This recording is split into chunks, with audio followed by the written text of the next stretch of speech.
नमस्कार दोस्तों, आप सभी का हृदय से स्वागत है हमारे अपने YouTube चैनल पर, जहां हम आपके लिए लाते हैं ऐसी कहानियां जो सिर्फ सुनाई नहीं जाती बल्कि महसूस की जाती हैं। दोस्तों, आज की कहानी शुरू करने से पहले मैं आपसे एक छोटा सा सवाल पूछना चाहती हूँ। जरा एक पल रुककर सोचिए, जब जिंदगी आपको पूरी तरह तोड़ देती है, जब हर रास्ता बंद दिखाई देता है, जब मन ही मन आप भगवान को पुकारते हैं और कोई जवाब नहीं मिलता, तो क्या भगवान सच में आपकी पुकार सुनते हैं? और अगर सुनते हैं, तो क्या वो हमेशा मंदिर की मूर्ति में ही मिलते हैं, या फिर कभी कभी वो हमारे सामने किसी और रूप में आते हैं, इतने साधारण रूप में कि हम उन्हें पहचान ही नहीं पाते? दोस्तों, आज की यह कथा किसी ग्रंथ से उठाई हुई कहानी नहीं है। यह उस सच्चाई का आईना है जो हर उस इंसान के जीवन में आता है, जो भगवान पर विश्वास तो करता है लेकिन फिर भी अपने जीवन में शांति नहीं पा पाता। इस कथा में भगवान स्वयं सामने आते हैं, बिल्कुल पास, इतने पास कि बस एक कदम बढ़ाने से उन्हें छुआ जा सकता था। लेकिन भक्त की आंखें खुली थीं, फिर भी पहचान बंद थी।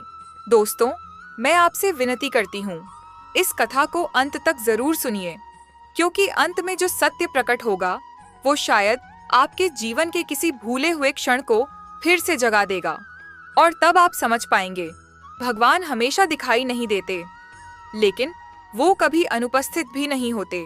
अगर यह प्रश्न कभी आपके मन में भी आया है, तो इस कहानी में आप खुद को जरूर पाएंगे। चलिए दोस्तों, अब शुरू करते हैं आज की यह अद्भुत कथा।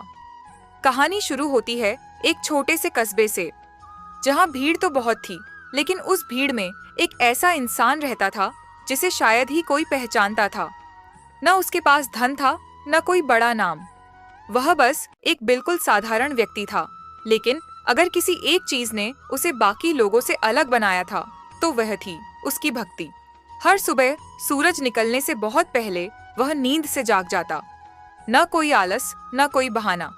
नहा धोकर वह अपने घर के छोटे से मंदिर में जाता और बिना किसी दिखावे के चुपचाप दीपक जला देता। उसकी पूजा में न शोर था, न ढोल नगाड़े, न कोई दिखावा, बस एक सच्चा निश्चल विश्वास। अगर कभी किसी कारणवश एक दिन भी पूजा छूट जाती, तो उसका मन पूरे दिन अजीब सा बेचैन रहता, जैसे कुछ अधूरा रह गया हो। कस्बे के लोग अक्सर कहते, इतनी सच्ची भक्ति है इसकी, भगवान जरूर इसे कुछ बड़ा देंगे। वह बस मुस्कुरा देता, लेकिन मन ही मन एक छोटी सी उम्मीद जरूर पाल लेता।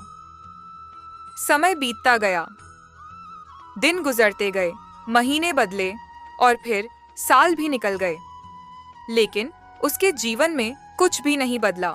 न सुख आया, न धन आया, और न ही वह शांति जिसकी तलाश में वह रोज भगवान के सामने बैठता था। भक्ति थी, पूरी श्रद्धा थी, लेकिन फल कहीं दिखाई नहीं देता था।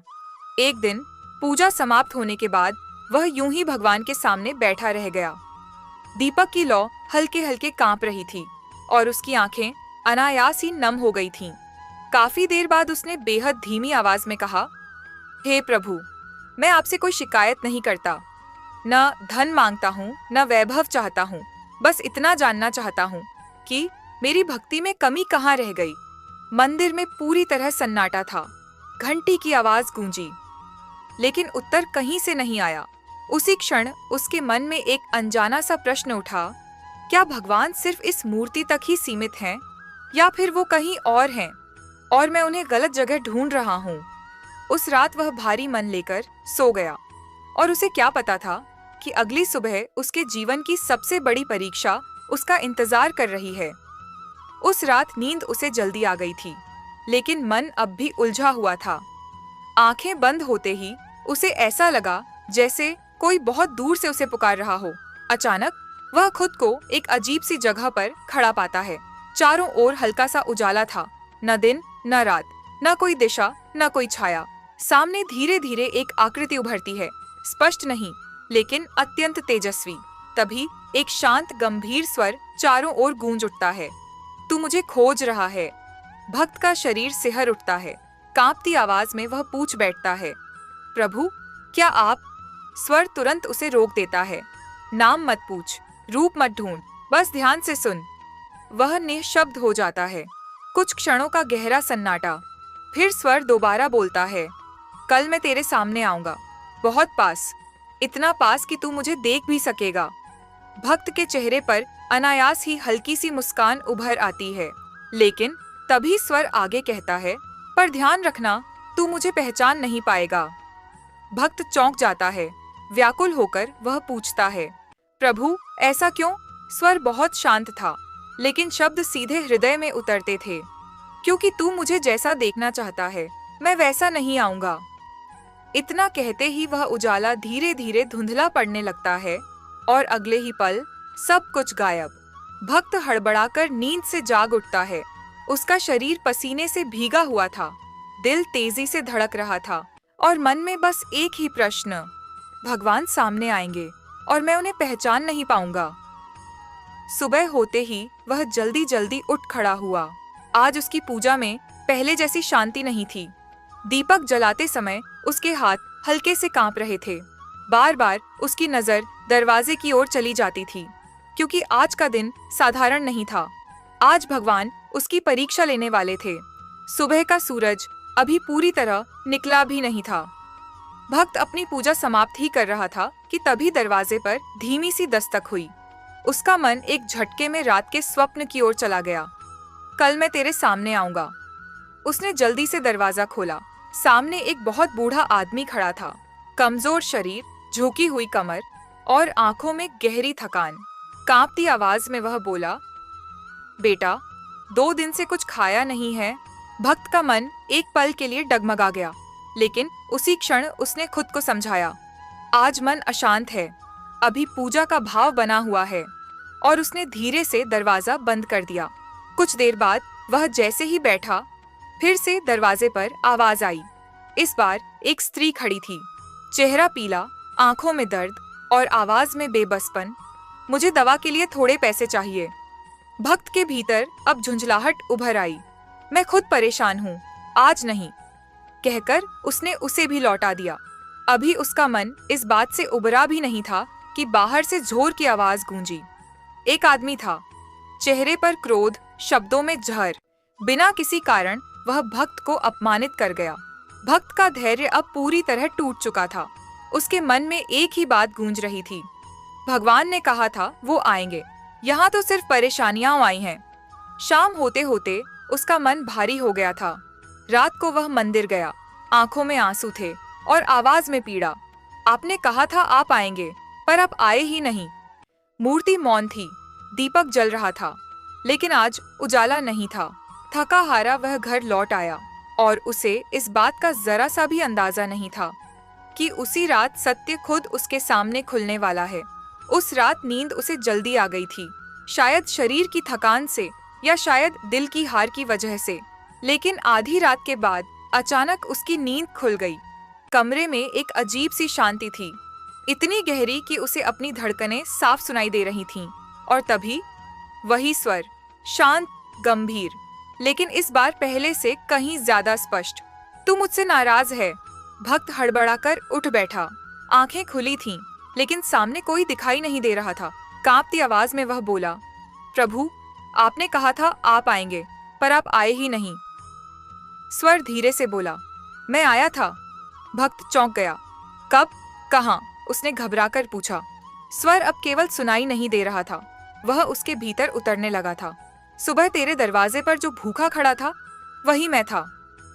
भक्त की सांस एक पल के लिए अटक गई। स्वर आगे बोला, दोपहर में जो पीड़ा बनकर तेरे सामने आई, वही मैं था।